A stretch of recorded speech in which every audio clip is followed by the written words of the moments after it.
Assalamualaikum warahmatullahi wabarakatuh.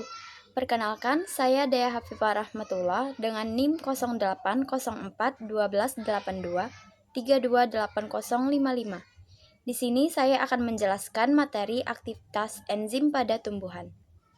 Pertama, definisi mengenai enzim.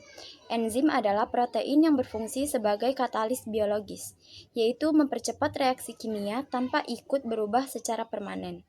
Pada tumbuhan, enzim berperan penting dalam metabolisme seperti fotosintesis, respirasi, dan pertumbuhan. Setiap enzim bersifat spesifik terhadap substrat yang bereaksi dengannya. Selanjutnya ada sifat-sifat enzim. Yang pertama, enzim bersifat spesifik, yaitu bekerja pada satu jenis substrat. Yang kedua, tidak ikut habis dalam reaksi. Yang ketiga, memiliki suhu dan pH yang optimum. Yang keempat, aktivitasnya dipengaruhi oleh suhu, pH, dan konsentrasi substrat. Yang kelima, dapat dinonaktifkan atau denaturasi oleh suhu ekstrim atau pH tidak sesuai. Selanjutnya, mekanisme kerja enzim. Mekanisme kerja enzim sendiri terbagi menjadi dua, yaitu model kunci dan gembok atau lock and key, dan yang kedua model induced feed.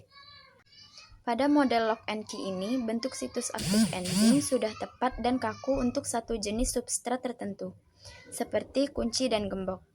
Hanya substrat dengan bentuk yang cocok yang dapat masuk dan bereaksi membentuk kompleks enzim substrat, lalu menghasilkan produk.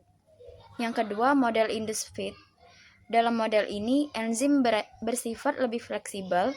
Saat substrat mendekat, situs aktif enzim berubah bentuk sedikit agar dapat menyesuaikan diri dengan substrat tersebut. Penyesuaian ini membantu mempercepat reaksi karena ikatan antara enzim dan substrat menjadi lebih kuat dan efisien. Selanjutnya, faktor yang mempengaruhi enzim. Yang pertama ada suhu. Aktivitas enzim akan meningkat seiring kenaikan suhu sampai batas optimum. Di atas suhu tersebut, enzim akan mengalami denaturasi. Yang kedua, pH. Perubahan pH yang ekstrim dapat merusak struktur enzim. Yang ketiga, konsentrasi substrat. Semakin tinggi konsentrasi substrat, kecepatan reaksi akan meningkat sampai titik jenuh enzim tercapai. Yang keempat, konsentrasi enzim. Semakin banyak enzim, akan semakin cepat reaksi berlangsung. Dan yang terakhir, kofaktor dan koenzim, yaitu membantu kerja enzim. Pada kofaktor, sebagai pembantu enzim berupa logam atau molekul organik.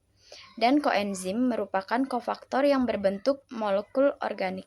Selanjutnya, peran enzim pada tumbuhan. Yang pertama, mengatur proses metabolisme, yaitu anabolisme dan katabolisme. Yang kedua, membantu proses fotosintesis, respirasi, dan pembentukan senyawa. Dan yang ketiga, berperan dalam pertumbuhan, perkembangan, serta respon terhadap lingkungan. Selanjutnya ada contoh enzim pada tumbuhan. Yang pertama ada enzim Robisco, yaitu berlokasi pada kloroplas dan berfungsi untuk mengikat CO2 pada fase gelap fotosintesis. Yang kedua ada enzim ATP sintase, berlokasi di tilakoid, dan berfungsi untuk membentuk ATP dari ADP plus PI. Yang ketiga ada enzim amilase, berlokasi di biji berkecambah, berfungsi untuk menguraikan pati menjadi gula sederhana. Yang keempat ada enzim katalase, berlokasi pada peroksisom, berfungsi untuk menguraikan H2O2 menjadi air dan juga oksigen. Adapun kesimpulan yang saya dapat pada materi aktivitas enzim pada tumbuhan yaitu enzim sangat penting dalam semua aspek kehidupan tumbuhan.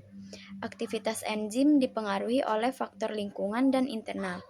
Tanpa enzim, reaksi metabolisme pada tumbuhan akan berlangsung sangat lambat. Adapun referensi yang saya pakai pada materi kali ini yaitu sebagai berikut. Sekian penyampaian materi tentang aktivitas enzim pada tumbuhan. Semoga materi ini bisa membantu kita memahami bagaimana enzim bekerja dan mengapa tumbuhan dapat berfungsi dengan begitu efisien. Apabila ada salah kata dan kekurangan dalam penyampaian materi, saya mohon maaf dan pada Allah saya mohon ampun. Terima kasih atas perhatian dan waktunya. Saya ucapkan wassalamualaikum warahmatullahi wabarakatuh.